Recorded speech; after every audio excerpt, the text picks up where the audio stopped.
I'm Ali. Welcome to Little Hill Craft Company. So, one of our things that we've done over the last few years is try to transition our house from store-bought stuff to stuff that we can reuse, like a lot of people are doing. So we use cloth napkins. We don't use paper ones anymore. There's a lot of containers that we use for food, like that we bought commercially, that now we make the ingredients from scratch that go in them, but we keep reusing the bottle, things like that. So I know there's a lot of people kind of making this transition, things like 9x13 covers, things like bowl covers, are all things to replace foil and saran wrap and all that stuff that's just throwaway, right? Well, one thing that I've been wanting to do, and I finally have the means to do it, and I'll explain that in a second, are paper towels. These are reusable paper towels made out of 100% cotton flannel, and I just slid them on my regular old paper towel roll, and I picked fun colors, and they're fully washable, and the more you use them, the better they get. So continue watching. I'm going to walk you through how we make them with a regular sewing machine as well as with a serger, and how we utilize them in our kitchen, and a few tips on that end. So keep watching. One of the things I've wanted to do for a very long time, but these are so expensive online, like stupid expensive. And I thought, I'm not paying somebody to do something that I can do because that's how I work. So I decided that with the purchase of this new thrifted machine, I can do this project that I've been working on. So today I'm going to show you guys how we make reusable paper towels. So they're basically just 100% cotton flannel. That's the key thing. And you get fun fabrics, or I do a little more traditional in my house because that's just what looks a little more normal on my counter. But they take like no time to sew. They're very inexpensive. And if you are somebody, like I keep saying, that sells at craft shows, these move fast. So they're on the trend, on trend right now. Anything like eco-friendly or reusable, or it's super trendy. So let's get started. The first thing you're going to need is 100% cotton. Nope, that's not right. It's 100% cotton flannel. So I picked up 4. This is the 4th one that I picked up, but it doesn't really match my kitchen, but I thought it was really cute anyway, so I might use it in a bathroom or something. But I went to Hobby Lobby, and I picked theirs up because it was 30% off this week, or last week to you guys. And it makes their cotton flannels really not that expensive. Overall, they are around between $4 and $5 a yard. So I picked up a beautiful olive green because that's what color my kitchen is. I loved this leaf pattern. They had some really cute florals, and then this cute like little rosebud fabric. So I got those there. Then I had a Michael's $10 off your any purchase coupon. Like, you know, if you accumulate points through the Michael's app, you get like vouchers. I had one of those that was going to expire. And so I went there and thought, okay, I'm going to grab or see what they have. Y'all, their 100% cotton flannel, they have way less options, but is way softer and thicker and more absorbent. And it's normally $4.99 a yard, $3.99 a yard for this one. I picked like a very natural color. It has little specks of like brown in it or something like that. But I picked that because I thought that was the prettiest for my kitchen. It's not gonna hide stains as well, but you know, whatever. But they had it in like navies, they had it in grays, they had cute plaids. So I liked Michael's a little bit better. Pay attention to the 100% cotton thing though, because some of them were not. Anyways, I got myself 3 yards because that's what my voucher would cover. So the only bad thing with Michael's is that you can't use their coupons towards their fabric, but their fabric is really reasonably priced. And honestly, I see some of Hobby Lobby's fabrics at Michael's now. So anyways, what do we need? Okay, so and by the way, if you find a 100% cotton flannel bed sheet or a tablecloth that somebody's, you know, got left over from Christmas or whatever, use that, because can you imagine how many of these you're gonna be able to make? So I use a rotary cutter. You can use scissors if you want. I find a rotary cutter is much, much faster, and so that's what I'm going to be using. I've mentioned this in previous videos. These blades I get on Amazon at local to me places. They're $9.99 a blade, or I think it's $9.99 for 2 actually. Either way, they're expensive. Amazon, they're about $1 a blade. So go ahead and look there, and they often have coupon codes. My fabric is folded in half. The way that it comes on the bolt is folded in half. That's the way that I'm working with it. Plus, I don't need it to be exactly perfect because, you know, I'm gonna cut an 11-inch strip. The end of mine is already straight, so I'm just gonna rip an 11-inch strip down like that. I'm gonna take my leftovers and I'm gonna stick them in my craft table. Whoops, I'm throwing things that I need on the floor. So I kind of, what I messed with was how long is paper towel roll? Because my intended use is to put them on a paper towel roll and put them in my kitchen so that you grab them just like you would paper towels. So when I measured it, we're right at 11 inches. So mine are gonna be 11 inches. And then when I started kind of messing with them, I thought like 13 inches would be good. And then, no, I think I like 14. It's a like lofty, like it's a good amount to grab. It's not too small. So I'm doing 11 by 14, which means you can get 3 out of each strip of 11 inches because of the natural width of it. So I am going to take off my little frayed edge on my flannel. I'm going to cut that.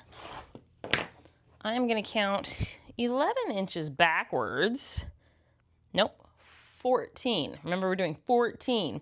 So 26, 1, 2, 3. I'm going backwards, so I'm having to count. So on mine, it's 14 inches. I'm using mine backwards, so I'm having to math backwards. And that's, you know, trouble for people. So there's 1, 2 at 14. So that's 2 of them. And then my third piece I did on the fold. So when I unfold it, I have another one that I'm going to do at 14 inches. If your flannel comes extra wide or you want these different sizes, you could totally make them adjustable. So that is the joy of this little project. All right, that's my scrap, and it's just going to go into the trash. Hit these with an iron really quick so they're a little bit flat if you want. You don't have to. That's the joy of this too. You get to do whatever you want. So I have my pre-cut fabrics right here, ready to take to my new machine, but I'm also going to show you, my new machine is a serger, an overlock machine. I'll show you that in a second, but I'm also going to show you how to do these on a regular sewing machine if you do not have a specialty machine. Next thing I wanted to address. You guys all asked me, I got a million comments about what is the light that attaches to your sewing machine. So I wanted to show you really quick what this thing is. So this is the light. We buy 3 packs of these because we use them. My husband uses them in the wood shop. We use them on our sewing machines. I'm going to be adding this one to my overlock machine very soon. What are they? They're a gooseneck LED light. So this base has an on-off switch right here. It has a magnet on the back of it right here, and it comes with a little magnetic disc. I've tried other brands. I'm going to link this one below because I've tried other brands and I ended up returning them because they don't come with this, which is the key. So this is a sticker on one side. This you're going to stick to the side of your machine. You remove this little blue plastic, right? So this is always just on the side of your machine. When you need extra light, this magnetizes right to it. On the side of your machine, boom. And then this can bend to wherever you want the light. So like on my Janome, I added a little tiny clip because sometimes the weight of this, it'll rotate a little bit. So I added a little clip. On my Jukies, it rests on my stitch length dial. So if you have a machine that can rest on, you're fine. Otherwise, I just added a little tiny clip with a piece of string on this one, and it holds it perfectly where I need it. But you guys, the 3-pack of this is like $12 or $14, and they're amazing. Like I said, I've tried other brands. They did not come with this disc, or I had one that got so hot you couldn't touch right here, and I did not feel safe with that.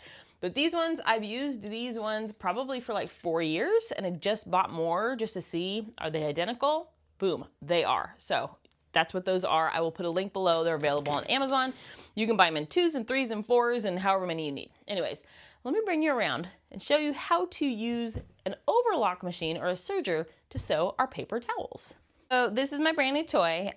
We found this at actually a local antique store. It was in this really obnoxious suitcase that I jokingly picked up and was messing with Shawn about traveling with this leopard print hideous suitcase. And when I went to pick it up, it obviously had something in it. So I opened it and this was what was in it. It was marked at half off, so it was $25. It was completely locked up. It took me over 10 hours to get it up and running, but now I have a functioning serger, which if you don't know what they are, they add, you can't see it. Let me grab this piece of fabric that I've already done. So it adds a very different stitch on the edge that finishes projects off. So if you do any kind of like dresses or anything like that, this is gonna work really well for that, but it also works really great for projects like this. So I'm gonna use my green so that you can kind of see as I go what I'm up to. So with the serger, it has a little knife built into it, and I'm new to sergers, so I haven't used one since I was like 7. It has a knife built into it. So you're gonna try to trim off the edge of the fabric to make sure it's stitching correctly. The other thing that I found is I think it's gonna be easier to curve the corner versus doing a square. So that's what I'm gonna try to do. So I'm gonna start at a corner and then we'll come back, and when we get back to that point later, I will cut that off. So here we go.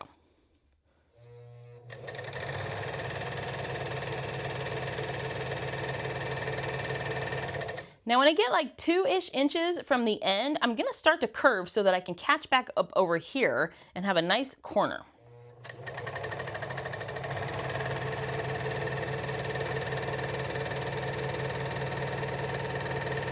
And I'm gonna do the same thing again when I get to the next corner. Again, keep going until you get your whole edge done.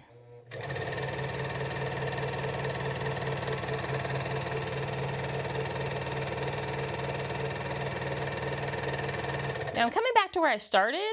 I'm gonna cut that corner off, and that will get rid of this loose thread that we started with. Ooh, where's my pedal?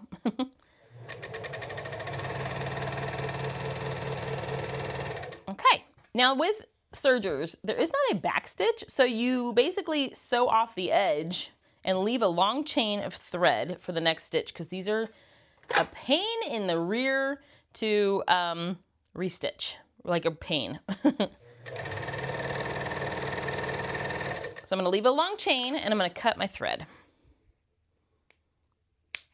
Okay, that is it, you guys. We have our first paper towel. See how I like the look of the rounded corners. I just think it looks nice. So I'm going to go ahead and finish a few more on this, and then I'm gonna show you also how to do it on a regular sewing machine. I have one here that I screwed up that I'm gonna fix. So if you see like, hey, she already did this one, I did, and I screwed it up. So I'm gonna go back and fix my mistakes.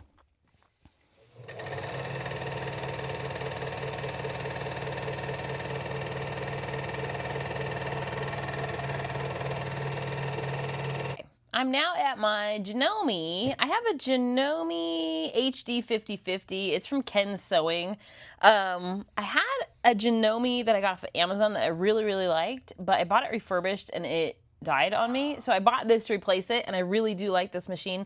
It is a whole lot slower to stitch than my Juki's, but it does have a really, it's got a purpose. So I have my walking foot on it just because I pretty much always have my walking foot on it. But to do a stitch that's similar to a serger, you're gonna look at your stitch options down here, and you're gonna look for one that's gonna go wide. So it's gonna have some width to it, but also that maybe has a few more interesting stitches in it versus just a straight stitch. So I'm looking at these and I'm thinking 13 or 10 are gonna be my best option to finish that edge off. So really you're just giving it a cute decorative edge to keep it from fraying. So I'm gonna go with, I'm thinking 13 versus 10. And all I'm gonna do on mine, you just push buttons until it gets to 13 here, and it auto sets everything else for you. So I'm gonna line my foot up, and all that I'm gonna do is go around the whole edge of this till you get back to the beginning. It's a whole lot slower than a serger, but in the end, you're gonna have a very similar result if you don't have a serger machine. So.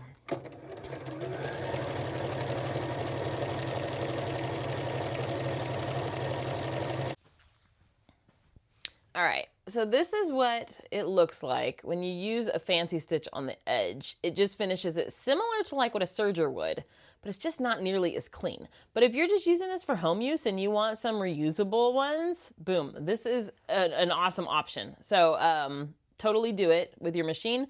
Just pick, I tried a couple different stitches, as you can see. down the road until I figured out which one I liked the best, and it was this one. So you do you, like I always say. So I'm gonna do a few more of these, and then I'm gonna, well, on my serger. I'm gonna use my serger since I have it, but I'm gonna do a few more, and then I'm gonna show you how we roll these on our paper towel holder and how they work. Okay, I have all of my towels done, and I wanted to show you how or what the easiest way to use these. So we automatically grab paper towels. And so we've started saving the tubes of these so that I can put these in other rooms of our house. But all you're gonna do is I do them wrong side up. So the pretty fabric facing down. And all I do is on my paper towel, just start rolling them. And then when I'm about to the end, I'm gonna lay the next one down and overlap it a tiny bit, maybe a couple inches, so that I can just keep rolling. Then I'll grab my next one. So when you pull them out of the dryer, you just roll them right onto the tube. I'm gonna go like every other color just because it's pretty. But again, I'm gonna take the one that's on the roll and slightly overlap it onto the next one. And then as you roll, they kind of grab each other. The static, not static, but the natural texture of the felt flannel, I keep using the wrong word. My husband's staring at me weird. It grabs the next one in line. So as you, I'll take you in the kitchen and show you once you put them on your paper towel roll holder, how they work. But I'm just gonna get these all wound on here, and then I'll take you in the kitchen to show you what they do. But as soon as we take them out of the dryer, just do this with them. Boop. Some people put them in a cute basket. I find that if they're the most like whatever it is you're replacing, the more likely you're gonna be to use them and grab them as you normally would. So I do the same thing. If you've seen our other channel, we have a Homestead channel where we do a lot of cooking and stuff like from scratch and things like that. So I have found like if I replace my ranch dressing that my kids are used to, if I put it in the same ranch bottle that they are used to, they're much more prone to grab it than something weird that mom made. You know what I mean? So with paper towels like this, you're gonna be much more prone to grab them if they're in the same place that they've always been. So they're on my tube now. Boom. Let's go in the kitchen. I'll show you how we use them in our daily life. Okay, so in our house, we keep our paper towels up underneath our cabinet. If you have like the countertop one, it's gonna work the same way as your normal paper towels. But for us, I'm just gonna slide that tube on there, and then when you pull them down, they come down just like your paper towel would. Da-dum. And then when you're done using them, da-da-da-da-da, throw them in the wash. You wash them like you normally would. You dry them like they normally would. When they come out of the dryer, you do the same thing. You just go, okay, I have that backwards, so I'm not gonna be able to roll it like right, but you go and do the same thing again. And then when you have your roll again, you pop it on there. So my goal is to maybe get about 40 of these on here. That's what I feel like we're gonna use in a week. And the longer, so everything that I've read with flannel is the more you wash it, the better absorbency you're gonna get. So 3 times is the minimum you wanna wash them before you really start using them. So what I'm gonna do is as soon as my washer is done, restart it. Restart it, do it 3 times, or do laundry with it probably would be wiser. And then dry them and then put them on my little paper towel roll and pop them into place. But what I think is so fun is you can do so many cute colors, and if you have like the stand-up kind, they're gonna do the same thing when you pull them. You're just gonna pull one at a time. So the natural stick of the flannel is gonna be a benefit to you here. So anyways, there you guys go. I hope you enjoyed this tutorial. If you don't have a serger, just break out your sewing machine, pick a fun stitch, and if you have a serger, well then you're set for business with this thing. If you don't have a serger, keep an eye out. I do see them at thrift stores sometimes, and I do see them often at like estate sales and things like that. And like I was saying, ours was really locked up. I should have done a video, but we opened all of the casings, we covered it in sewing machine oil and let it sit overnight, and it really did free itself up kind of naturally, and then we just kept working it. So it took a long time to get it up and running, but I really feel like there's gonna be a benefit in the long run for us. So anyways, there you guys go. Go make some paper towels. Thanks, guys.